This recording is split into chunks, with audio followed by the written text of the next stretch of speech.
제2장 낡은 양복과 와인 한 잔의 멸시.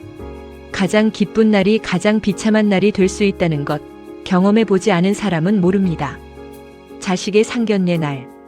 부모라면 누구나 세상에서 가장 당당한 모습으로 서고 싶어 하죠. 하지만 재호 씨에게 그날은 구멍난 자존심을 누더기처럼 기워입고 나선 전쟁터와 같았습니다. 고시원의 좁은 복도. 재호가 낡은 다리미로 양복 바지를 정성스레 다립니다. 스팀 소리가 고요한 복도를 채웁니다. 재호 씨는 밤새 양복을 다렸습니다.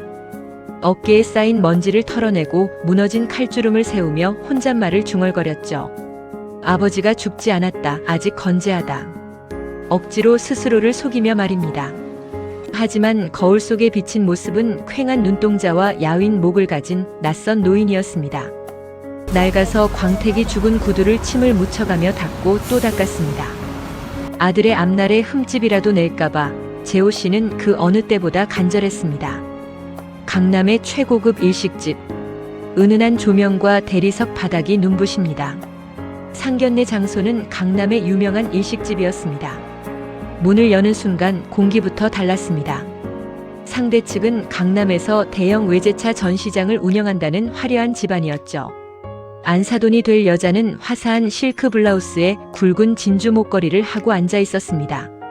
그녀의 시선은 재호 씨가 방 안으로 들어서는 순간부터 시작됐습니다. 그 눈빛을 아시나요? 대놓고 무시하진 않지만 머리끝부터 발끝까지 가격을 매기는 듯한 그 싸늘한 시선 말입니다. 재호 씨가 자리에 앉자마자 그녀의 시선은 재호 씨의 손에 머물렀습니다. 25년 인쇄소 밥을 먹으며 굳은 살이 박이고 손톱 끝에 지워지지 않는 검은 잉크 자국이 남은 그 거친 손을요. 우아하게 와인 잔을 돌리며 아유 사돈 어른 손이 참 고생을 많이 하신 손이네요. 요즘은 다 기계가 한다던데 인쇄업이라는 게 원래 그렇게 손이 많이 가나요?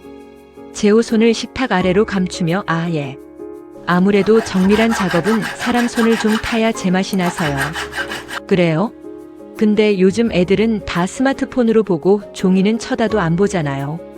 사양산업이라던데 노후 준비는 좀 해두셨나 모르겠네. 우리 애들이 결혼하면 부족함 없이 살아야 할 텐데 사돈댁에서 어느 정도 뒷받침이 되실지 궁금해서요. 비수가 꽂힙니다. 민준이는 당황해서 어쩔 줄 몰라 하며 아버지의 눈치를 살핍니다. 재호 씨의 가슴 속에서 뜨거운 것이 울컥 치밀어 오릅니다. 나 부도 났다. 지금 고시원 산다는 말이 목구멍까지 차올랐지만 아들의 떨리는 눈동자를 보는 순간 그 말은 다시 삼켜졌습니다. 허리를 곧게 펴고 위험 있는 척하며 걱정 마십시오. 평생 일해온 게 있는데 자식 결혼시키고 노후 보낼 정도는 넉넉히 준비해뒀습니다. 허세였습니다. 비참한 허세였죠. 하지만 그 순간 재호 씨가 할 수 있는 유일한 방어였습니다. 안사돈은 코웃음을 치며 와인을 한 모금 마셨습니다. 그 비웃음이 마치 얼굴에 와인을 끼얹는 것보다 더 따갑게 느껴졌습니다. 화려한 일식집 화장실. 대리석 세면대 위로 재호가 찬물로 세수를 합니다. 잠시 숨을 돌리려 나온 화장실. 그때 밖에서 안사돈과 예비 며느리의 목소리가 들려왔습니다. 재호 씨는 얼어붙은 듯 멈춰섰습니다. 짜증 섞인 목소리로 예, 너 정말 저런 집안이랑 사돈 맺어야겠니? 아버지 양복 꼴 좀 봐.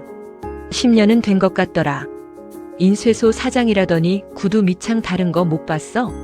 딱 봐도 견적 나오는데 너 고생문이 훤하다 얘. 엄마 그래도 민준 씨 성실하잖아. 아버님도 인상이 좋으시고. 인상이 밥 먹여주니?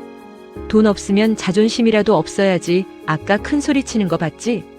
저런 부류들이 제일 피곤해. 딱 봐도 빈수레가 요란한 꼴이라니까. 화장실 문이 닫히는 소리. 재호 씨는 칸막이 안으로 들어가 변기 뚜껑을 닫고 앉았습니다. 화를 내며 뛰쳐나갈 용기도 아니 그럴 자격도 없다는 사실이 그를 더 괴롭혔습니다. 아들을 위해 한마디 대꾸도 못하고 그는 어두운 화장실 칸 안에서 입술을 깨물며 숨을 죽였습니다. 거칠어진 손등 위로 뜨거운 눈물 한 방울이 떨어집니다. 지워지지 않는 잉크 자국 위에 떨어진 눈물은 씻어내지 못할 가난의 얼룩처럼 번졌습니다. 갈라진 목소리로 혼잣말 민준아. 이예비가 내 앞길을 막는구나. 내가 틀린 게 맞았어. 내가 너무 못났다. 다시 상견례 자리. 재호가 아무 일 없었다는 듯 자리에 앉습니다. 하지만 그의 눈빛은 아까와는 달리 비장함이 감돕니다. 식사가 어떻게 끝났는지 기억도 나지 않습니다. 돌아오는 길 아들이 건네는 택시비를 한사코 거절하고 지하철역으로 향하는 재호 씨의 뒷모습은 그 어느 때보다 작아 보였습니다.